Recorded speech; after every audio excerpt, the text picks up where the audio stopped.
ശിവരാത്രി വ്രതം എങ്ങനെ എടുക്കാം? ഫെബ്രുവരി 15-നാണ് ശിവരാത്രി. അപ്പോൾ അതിന് 3 ദിവസം മുമ്പോ 5 ദിവസം മുമ്പോ അല്ലെങ്കിൽ തലേ ദിവസം മുമ്പോ നമുക്ക് വ്രതം അനുഷ്ഠിച്ചു തുടങ്ങാം. അത് നമ്മുടെ ഔചിത്യമാണ്. ഒരു 3 ദിവസം മുമ്പ് എടുക്കണമെങ്കിൽ എടുക്കാം. ചെയ്യേണ്ട കാര്യം എന്ന് പറഞ്ഞു കഴിഞ്ഞാൽ 3 ദിവസമാണെങ്കിൽ നമ്മൾ തയ്യാറെടുക്കേണ്ട കാര്യങ്ങൾ, ഒന്ന് നമ്മൾ ഭക്ഷണ ക്രമീകരണം ആദ്യം ശ്രദ്ധിക്കുക. മത്സ്യമാംസാദികൾ ഒഴിവാക്കുക.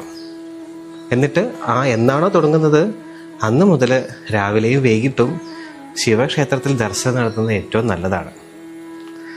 അല്ലാതെ ഇനിയിപ്പോൾ ക്ഷേത്രത്തിൽ പോകാൻ പറ്റാത്ത അവസ്ഥയിലാണെങ്കിൽ എന്ത് ചെയ്യണം? വീട്ടിൽ പൂജാമുറി ഉണ്ടാവും. പൂജാമുറിയിൽ പ്രാർത്ഥിക്കുക. അല്ലെങ്കിൽ നമ്മുടെ സ്വന്തം റൂമിലാണെങ്കിൽ പോലും ഒരു വിളക്ക് വെച്ചിട്ട് 108 പ്രാവശ്യം ഓം നമഃ ശിവായ പഞ്ചാക്ഷരി ജപിക്കുക രാവിലെയും വൈകിട്ടും. പിന്നീട് ശ്രദ്ധിക്കേണ്ട കാര്യം, രാവിലെയും വൈകിട്ടും ഭസ്മധാരണം വളരെ നല്ലതാണ്. ശിവരാത്രിയിൽ ഏറ്റവും പ്രത്യേകതയായിരിക്കും. അതിൽ രാവിലെ ഭസ്മം ധരിക്കുമ്പോൾ നനച്ച് ഭസ്മം ധരിക്കുകയും വേണം. വൈകിട്ടാണെങ്കിൽ നനയ്ക്കാതെയും ധരിക്കണം. പിന്നെ ഭക്ഷണ ക്രമീകരണങ്ങളിൽ നമ്മൾ ശിവരാത്രിയുടെ അന്ന് എത്തുമ്പോൾ എന്ത് ചെയ്യണം? ചില ആളുകൾ പൂർണ്ണ ഉപവാസം എടുക്കുന്നവരുണ്ട്. എന്ന് വെച്ചാൽ ഈ ശിവരാത്രിയുടെ അന്നാണ് എടുക്കുന്നത് കേട്ടോ. ഫെബ്രുവരി 15-നാണ് പൂർണ്ണ ഉപവാസം എടുക്കുന്നവരുണ്ട്.